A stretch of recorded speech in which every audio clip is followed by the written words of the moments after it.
बातचीत इंडस्ट्री के लोगों से, पूरी पिक्चर बची है अभी प्रोमो देख। मेरे किस्से सुनोगे तो रो दोगे, लश्करी खुशी बकचोदी दोनों से भली बात थी। हमें रोका था बहुतों ने, परिवार खुश, मुझे तुम क्या ही रोकोगे।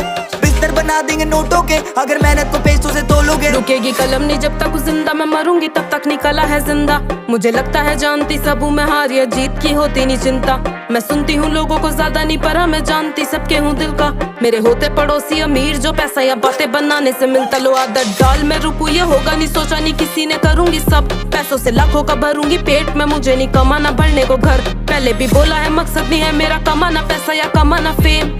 फर्क है मुझे बदलनी है दुनिया और तुम्हें बदलने है घर। करने से बातें हो जाती हैं ताजा, वो यादें कि कैसे करा मैंने शुरू था तब। कोई नहीं था मेरे साथ में रोने को, आईने में बैठा गुरु था बस। कहते थे लोग तेरे बस की नहीं था, मेरा दिल भी नादान था, मानता सच। पर कुछ नहीं ऐसा जो तू नहीं कर सकती, अब कहता है